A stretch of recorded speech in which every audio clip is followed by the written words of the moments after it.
Ready to move in premium triplex villas at Bachapalli APR Projects. రాయి రాయి ఎక్కడి నుంచి వచ్చావు, ఇంకెక్కడి నుంచి వస్తా, తాడేపల్లి ప్యాలెస్ నుంచే వచ్చా అని నారా లోకేష్ ట్వీట్ చేశారు.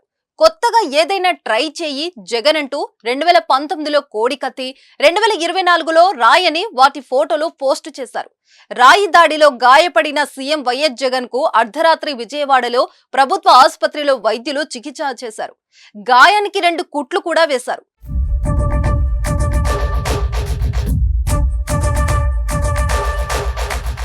ఈ సందర్భంగా కార్యకర్తలను ఉద్దేశించి వైసీపీ కీలక ప్రకటన చేసింది. ఎవరు ఆందోళన చెందొద్దని, దయచేసి అందరూ సంయమనం పాటించాలని ఎక్స్ వేదికగా కోరింది. సీఎం జగన్ పై దాడిని టీడీపీ చీఫ్ చంద్రబాబు తీవ్రంగా ఖండించారు. ఈ ఘటనపై నిష్పక్షపాతంగా దర్యాప్తు చేసి బాధ్యులను శిక్షించాలని ఎన్నికల సంఘాన్ని కోరుతున్నానని చంద్రబాబు ట్వీట్ చేశారు.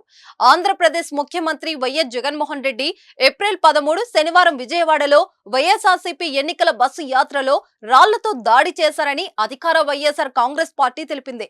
ప్రజలకు అభివాదం చేస్తున్న జగన్ పై బస్సులో దాడి జరిగింది. రాయి తగలడంతో ఎడమ కన్నుబొమ్మపై గాయమైంది. అతడిపై దాడి చేసినట్లు అనుమానిస్తున్నారు.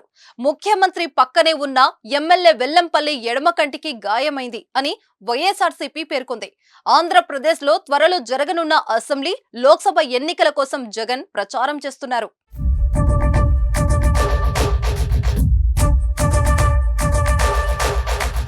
సుమన్ టీవీలో మీ పర్సనల్ అండ్ బిజినెస్ ప్రమోషన్స్ కోసం కింది నెంబర్కి కాంటాక్ట్ చేయండి.